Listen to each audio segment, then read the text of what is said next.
Hello, everybody. Welcome. Thanks again for coming. This is so amazing.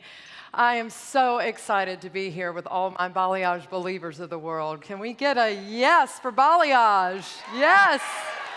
It is really changing our industry. It is such a game changer. I know that people use that word a lot, but really, it truly is a game changer. As I said in the video, paint your way to financial freedom, make more money, it's greener, it's faster, it's more profitable. It's just a greater way of coloring hair, don't you agree? Yes, so I am here to teach you a little bit about my world in painting hair and how I do what I do. And I just want to thank all of you for getting up this morning and packing that classroom once again, because I know that real true education is what we are all starved for. Right? I really believe that. So I'm going to bring out my first model and tell you a little bit about how I did Alex's hair. So come on out, Alex. Alex is what I would call the bronding technique.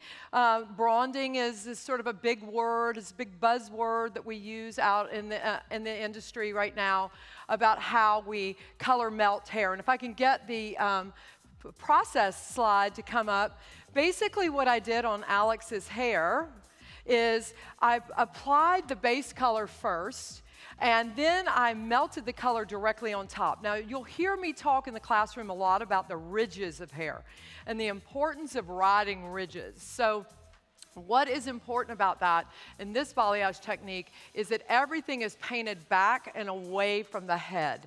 And I say that because the ridge is such an important part of your focal point in your balayage. So you can see my formula that I used here was 58 grams of 575 and 5.0. That was on the regrowth. I did that with 10 volume. I'm a really big 10 volume lover because I feel like it's a good gray coverage. It's also a wonderful way to make things a little bit more matte and not so bright. So I use 10 volume on the scalp a lot.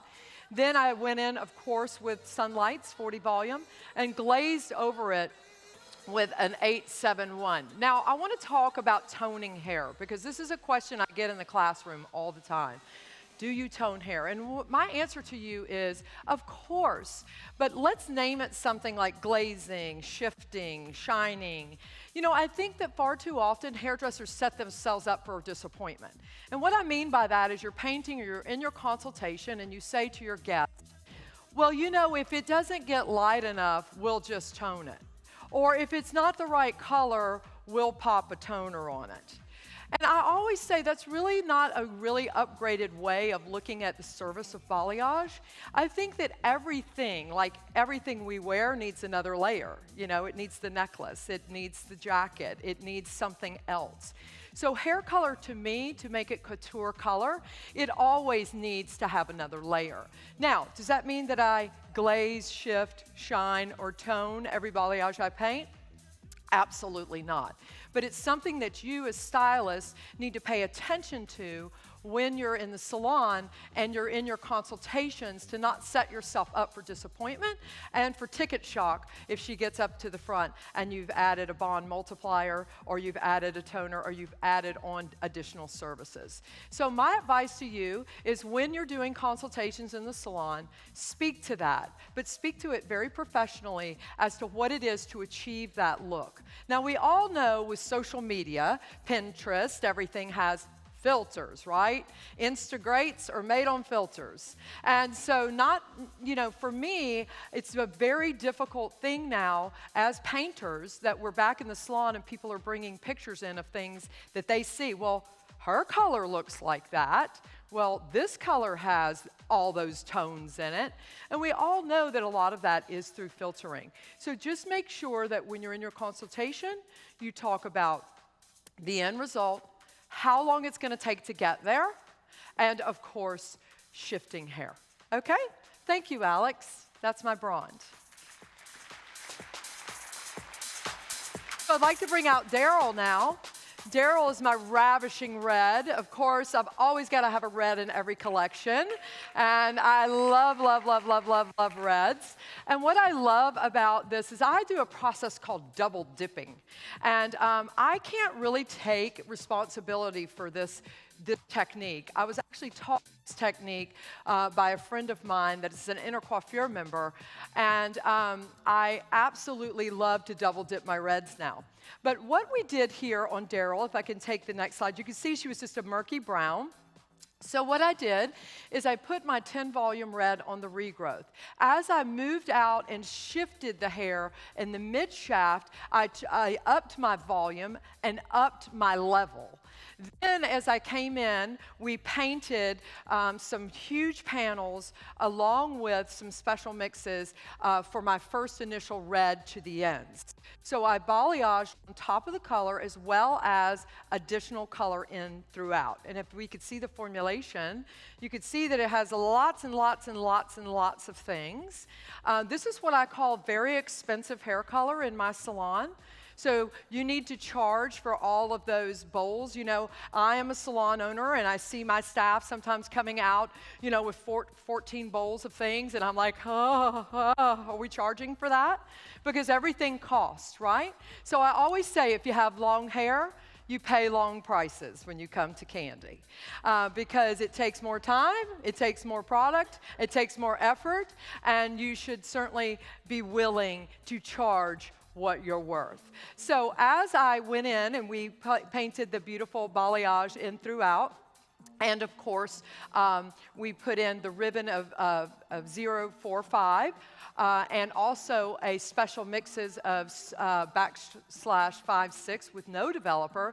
So we worked in the 2 red tones and the balayage. Then we shampooed her out, and I double dipped her with 2 fantasy colors, an orange and a neon orange. So I started the neon orange at the top, and then I finished with the fantasy orange on the ends, just so that it looked like it just dripped red. And I think it did great, don't you? It's absolutely beautiful. Thank you. So one of the things that I also say to Alex's color too is I paint hair standing up a lot. So that is a really big thing. So no matter if you're small or vertically challenged, I like to say, you really ought to get in the salon, and I always say step away from your work. Step away from your work. Sometimes we get so in tune to what we're doing that we're painting hair and we have tunnel vision. So long, beautiful hair like that just needs nice, beautiful, long strokes. So I do recommend that you, if you haven't tried that already, to get back in the salon and stand your guest up. Because remember, when you're painting on the ends or the mid shaft to the ends, you're not all the way at the top of the head anyway. Then you consider down, of course, for the top. Okay, so my next model is Rachel. And this is my Sunlights girl. I always have a Sunlight girl. I call them Sunlight girl. And you'll notice that Rachel's hair is straight on one side, and it's curly on the other. And you're probably thinking I just forgot to do the other side, but I didn't. I did this for a reason. I want to talk to you about the importance of ridges. So, you know, when we get on our social media, you know, I say now I'm getting ready to take all the magazines out of my salon because nobody does this anymore. They only do this. Right? Like it's a different motion. You know, you think about the new revolution of balayage. It's also the new revolution of the phone and what the phone has done for us. But one of the things when I wake up every morning and I look at my social media and I say to myself, everybody has the back of the head curled and facing in the back. Somebody show me some straight balayage. You know, I mean, somebody show me seamless, beautiful, perfect paints. Because curls do what? They hide. They hide a lot of sins, don't they? You know how we get that, oh, girl, let's get that curling iron out. You want some texture today? Yeah, I've been there when I've got a little bruising or a little pop mark because Candy wasn't paying attention when she had her brush stroke going. Yeah, we've all been there. So the curl definitely hides a lot of those sins. Agreed? But there's another reason people curl hair, and that reason is because they want to see the ridges of the hair. So when you put a curl in a hair, what it does is it picks the color up and it makes the color become a waterfall. And what it also does is it takes the dark and it pushes the dark forward. So when you learn to start to really paint hair, and I'm just going to let you throw your head over. She didn't know I was going to make her do that because she's sweating because she's nervous. But anyway, so throw it back, sweetheart. Oh, yes, I know you've done that in front of the mirror a time or two. Okay, and you sung in your hairbrush too, I know it. Okay, so anyway, so when we look at curls and we look at that, when we see those ridges in that dark in that hair, that's one of the reasons that we do that. Now, on Rachel's hair, what I did was the conversion of a foil. Because if you saw in her before picture, she had a lot of foil lines, or hash marks on a football field, as I call them. And so with her foil lines, I went in and we painted little triangles in the hair. So you know when you do lowlights in hair and you pull them all the way through to the ends, what happens? It looks murky, doesn't it? You know when you do that little 2-to-1 foil technique, you know, 2 highs, 1 low, 2 highs, 1 low, and then you go back, she comes back the next time, she says, Candy, I loved my hair color. And you go back and you follow that same pattern, and you do 2 highs and 1 low, and when you pull that low through that already low, low, low, low highlighted hair, right, what happens? Ew. Right? So to me, what I do when I'm trying to put dark in the hair is I actually pinch the hair into a triangle. So if you can look at this picture on the screen, you see those little pinched triangles in there. So basically what I've done is I've literally taken my finger and pinched it right where I want my low light to end, and I take my paintbrush and I paint my dark into that V. Because balayage is all about the V, right? It's about biased hair color. Agreed? So everything needs to always be painted on the bias. If you paint a straight line and you pull the hair as a straight line, what are you going to get when you're done? A straight line. So if you're trying to remove straight lines from a previously colored highlighted hair by the foil method, and you go in, and of course you could look at that and say, well, those are straight lines, Candy. Yes, but I'm on the ridge. So when we're painting that, that hair is lifted, and I'm painting this part of the hair, not this part of the hair. Does that make sense? So I'm actually pulling the hair up and painting the ridge. Then when it falls down, it is what you want to see when hair is curled. Is that making sense? So what makes light look lighter? Dark. And it makes it look more important, doesn't it? So if you just go back in and look at your sections, take each section one at a time and just look at it, and if you think the dark is the most needed, then you go paint your dark first. If you think the light is most needed, you paint your light first. And then you blend the two together.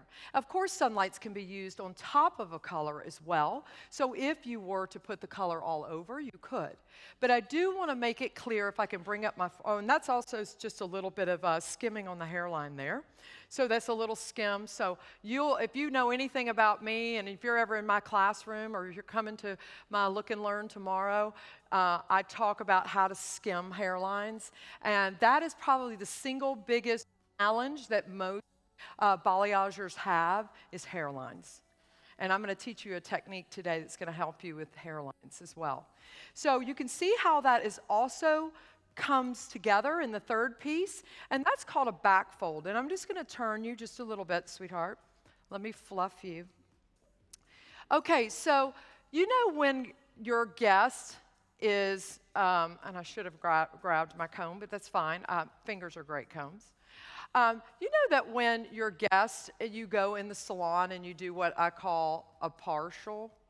And I know that some of you know me, if you've been in my classroom, that that's the evil word to the balayage artist. The reason why is because you paint energy to haircuts. You don't paint partials. You know, an artist doesn't partially paint a canvas. You don't go to a restaurant and get a partial plate of food. So the reality is when you're pricing balayage, don't ever use that word again. Because partial to me is half of a good thing. It's half price. and it's half-ass. Okay? So to me, I really feel like you are dumbing down the industry by calling it that. So go back and take it off your service menus and start painting hair. And start doing things that are artistic instead of just a pattern. Okay, so one thing is when the girl comes in and you've done a partial, and it's all light and bright up here, and then all this hair here is all nice and dark, and she wonders why she can't have hair highlights here. And you know, she's that guest that says, oh, can you put a few little foils down here on my hairline right here? And that's when Candy says, sugar, the sun doesn't shine down there. That doesn't look good. As a matter of fact, in 2 weeks, when you pull that up in a ponytail, it's going to look like little lines at the bottom of your head.